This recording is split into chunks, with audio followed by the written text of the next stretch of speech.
Voilà, aujourd'hui, je vais vous parler de chaînes YouTube ou de sites internet qui me tiennent à cœur d'en parler. Tout simplement parce que, principalement, que ce soit pour mes résumés objectifs de vidéos ou pour mes enquêtes, je peux me baser sur ces sources parce que je considère qu'elles sont assez sérieuses. Alors, je vais d'abord commencer par les sites peut-être internet qui peuvent être assez intéressants. Nous avons d'abord F de souche, qui est un site internet qui existe quand même depuis un certain nombre d'années et qui a subi beaucoup de pression financière, tout simplement parce que ce site dénonce beaucoup de saloperies en fait que les extra-européens peuvent faire. Et, euh, et donc voilà, donc c'est quand même un site assez intéressant qui répertorie pour chaque année les différents crimes. Et donc, il y a aussi un autre site que j'utilise souvent qui peut être assez pratique. Ça s'appelle Wayback Machine. Wayback Machine, en gros, c'est un site internet qui permet en fait de voir les sites ou vidéos qui peuvent être censurées. Si évidemment elle a été uploadée, s'il a été enregistré sur le site, évidemment ça coûte quand même de source. En tout cas, en ce qui concerne les chaînes YouTube, alors je vais passer de la chaîne YouTube que je regarde le plus à celle que je regarde le moins. Néanmoins, il y a quand même des choses que je peux quand même trouver intéressantes sur les chaînes YouTube et que je peux trouver moins intéressantes sur d'autres aspects. Alors la chaîne YouTube que j'ai tendance à suivre le plus, c'est Sunrise, Nicolas Faure Sunrise. J'en ai déjà parlé depuis quand même un certain temps, notamment dans les résumés objectifs de vidéos. C'est un YouTuber qui a commencé à TV Liberté et qui, en gros, a voulu créer sa chaîne YouTube. C'est déjà sa deuxième chaîne YouTube parce que son autre chaîne YouTube a été censurée. Et donc, ce Nicolas Faure, je trouve que, en point positif, c'est aussi pour ça que je le suis, il est assez concis. Honnêtement, il est assez concis. Il mentionne des sources assez sérieuses. Il est, certes, sur son Patreon, il demande de l'argent, en tout cas sur son Tipeee. Je me suis trompé, c'est pas Patreon, c'est Tipeee. Euh, il demande de l'argent, mais c'est pas pour le contenu en lui-même. Moi, je trouve que c'est normal de donner de l'argent pour un travail bien fait. Le type, il fait un bon travail, tu lui donnes de l'argent, non seulement tu as un compte Telegram où tu peux lui parler, mais en plus, euh, voilà, tu as un compte Telegram privé pour lui parler, tu as un compte Telegram où il met très souvent les actualités, il fait des émissions très variées. Évidemment, si tu as envie de faire une émission très variée, il faut avoir beaucoup d'argent. Voilà, il faut quand même avoir pour le matériel, pour si tu as envie d'aller faire des émissions dans des endroits plus reculés en France, je ne sais pas. Donc c'est quand même important. C'est pour ça que Nicolas Faure, je le tiens quand même près de mon cœur parce que je trouve qu'il est quand même assez intéressant comme youtubeur. Si, comme j'ai déjà dit, il y a sur certains points, on n'est pas d'accord. Par exemple, lui, il est un libéral. Moi, je ne suis pas très libéral. Lui, il est agnostique. Moi, je suis un catholique tradit. Donc, on ne peut pas s'entendre sur tout.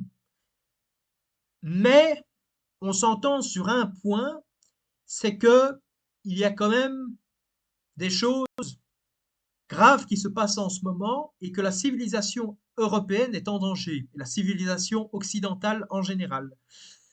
Nous avons donc Sunrise, Nicolas Faure, qui est aussi sur Odyssée.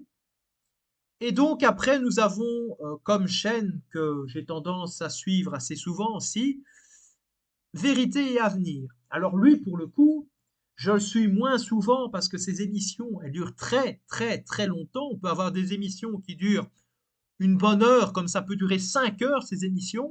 Donc ce sont des émissions vraiment à rallonge. Mais ce qui est bien, c'est que l'émission en elle-même, elle donne énormément de sources. Mais c'est pas des sources complètement bidons, parce que le mec, il prépare déjà un diaporama avec des PowerPoint déjà bien organisés. Le mec, il est assez clash des fois, hein. Des fois, il dit vraiment ce qu'il pense. Donc vraiment, voilà, il va dans le gras, il va dans l'art. Et le mec, voilà, il a pas peur de dire certaines choses. Voilà. Donc, moi, je trouve quand même qu'il est très intéressant.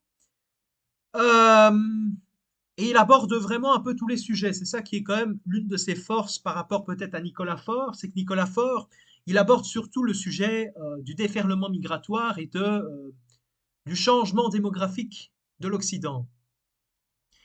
Euh, et donc, Vérité à venir, il balaie un peu tous les sujets. Et donc, après, nous avons Sacre TV, qui est une chaîne YouTube qui est aussi très intéressante, mais elle parle en fait évidemment de sujets très politiques, mais là, on n'aborde pas évidemment,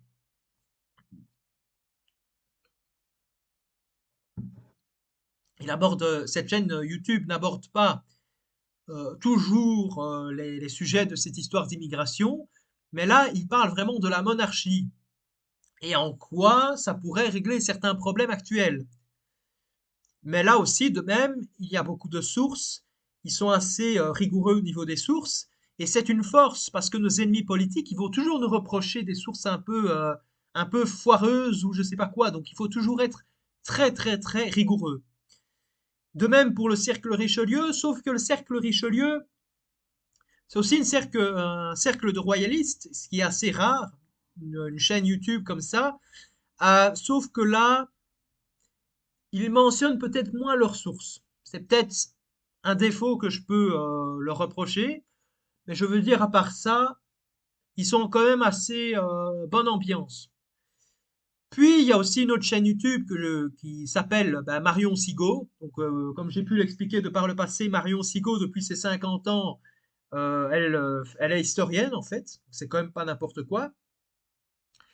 Euh, et en fait, à chaque fois, elle fait des conférences.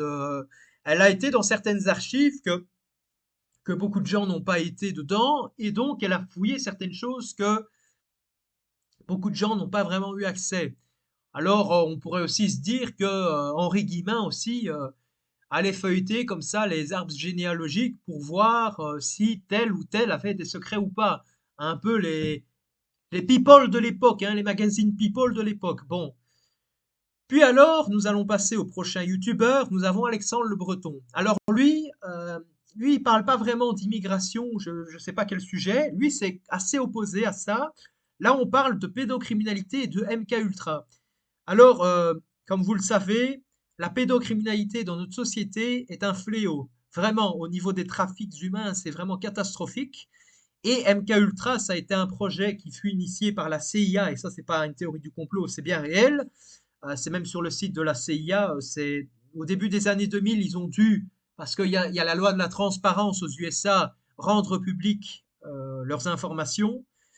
Et notamment, les gens ont découvert qu'il y avait des expériences où on donnait des drogues à des gens et la CIA torturait ces gens-là parce qu'en fait, c'était le programme Monarch, c'est ça, MK Ultra. Parce que Monarch, c'est un papillon et c'était un peu le symbole de la dissociation. Je ne vais pas commencer à rentrer dans les détails et à parler de ce que c'est la dissociation ou pas la dissociation. C'est juste que quand une personne a subi de profonds traumatismes, euh, son cerveau a un mécanisme de défense. En gros, il a deux personnalités multiples. Enfin, c'est très compliqué. Prochainement, je lirai le fameux bouquin d'Alexandre Le Breton, mais je vous dis, c'est vraiment un bouquin qui dit beaucoup de vérité. Puis nous avons, comment il s'appelle, Carl Zero. Alors Carl Zero, lui aussi, c'est sur la pédocriminalité. Lui, il parle pas de MK Ultra, mais il parle des réseaux, des, des réseaux historiques pédocriminels. Donc, il fait l'histoire de toute la pédocriminalité. Il a fait des documentaires, des excellents documentaires pour dénoncer le fléau qu'est la pédocriminalité. Euh, et donc, moi, je trouve qu'il a fait vraiment un excellent travail, Carl Zero. Et puis, nous avons aussi Civitas. Alors, les gens qui ne sont pas catholiques vont trouver que c'est complètement pas intéressant, Civitas, mais ils font quand même des conférences intéressantes sur la religion, notamment. Puis nous avons Julien Rochdy. Moi notamment, j'ai acheté deux de ses bouquins.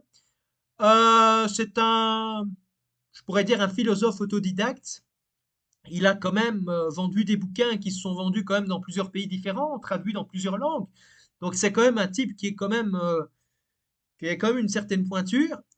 Et le mec, voilà, il essaye de démystifier, de démonter certains mythes. Et puis nous avons aussi Christopher Lann, qui est un... Il n'est pas vraiment historien, mais le mec, il démonte certains mythes sur, par exemple, les croisades, sur l'Inquisition, sur beaucoup de choses comme ça. Et c'est quand même assez jouissif de voir que, pour une fois, c'est pas les gauchistes qui essayent de débunker les droitards, mais c'est les droitards qui débunkent les gauchistes. Et voilà, donc il y a aussi, quel autre youtubeur que je peux citer? Il y a aussi Thaïs Descuffon, qui est une youtubeuse qui était quand même assez bien placée dans Génération Identitaire, qui était une association qui fut démantelée par Gérald Darmanin il y a un an et demi, 2 ans. Et elle parle en fait de la relation qui peut exister entre les hommes et les femmes.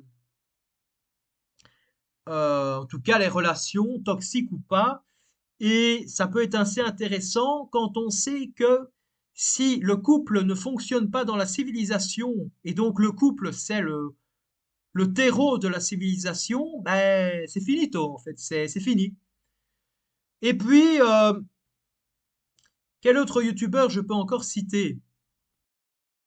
Il y a aussi Psyodélix, qui est un youtubeur d'origine serbe. Alors vous allez peut-être me dire pourquoi je dis qu'il est d'origine serbe, tout simplement parce que en Serbie, comme dans les Balkans en général, spoiler alerte, les Woks, il n'y en a pas beaucoup, si même il y en avait déjà. Ce youtubeur, en gros, il fait des vidéos pour dénoncer le wokisme. Alors on a aussi comme autre youtubeur Brett Cooper. Donc ça, c'est une youtubeuse américaine qui notamment travaille au Daily Wire, donc qui est un média indépendant de droite. Et c'est une femme quand même qui a quand même bien percé en tant que youtubeuse, quand même plus de 3 millions d'abonnés.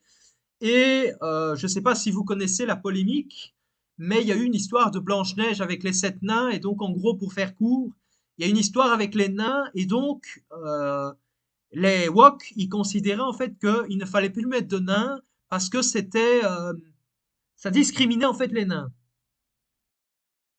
Il y a eu une problématique parce que soi-disant Blanche-Neige c'était discriminant avec les nains.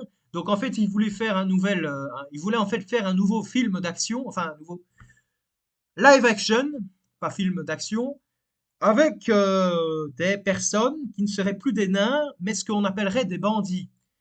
Et donc, en gros, Daily Wire, qui est en fait, comme j'ai déjà dit, l'opposé de Disney au niveau idéologique, s'est dit, mais pourquoi on ferait pas un Blanche-Neige, mais comme avant, en fait, sans wokisme, en fait. Donc, c'est ce qu'ils ont fait avec Brett Cooper.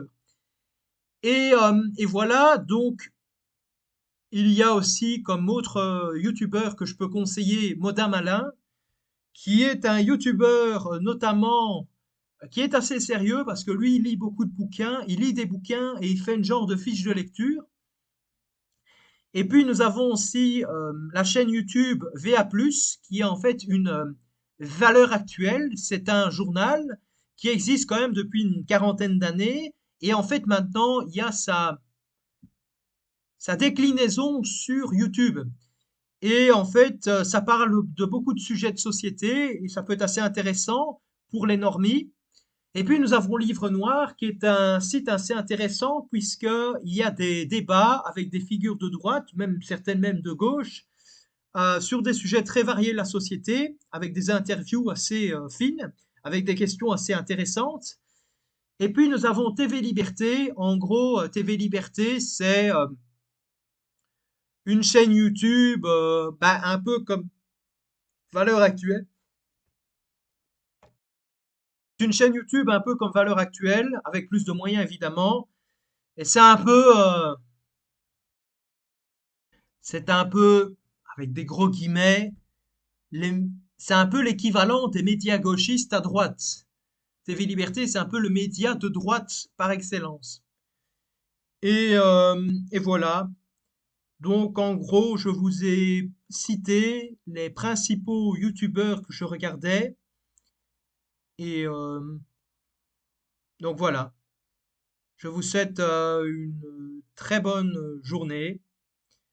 Il y a peut-être encore un seul youtubeur que j'ai encore oublié, document rare et inédit, qui est un youtubeur qui parle en fait, qui est notamment aussi sur Odyssée, qui parle de manuscrits ou de bouquins très anciens et il fait un peu de la recherche sur ces manuscrits et il parle aussi, il fait des liens avec l'actualité. C'est assez intéressant, ce youtubeur document rare et inédit. Voilà, je vous souhaite une excellente journée, à très bientôt pour une prochaine vidéo, une excellente soirée.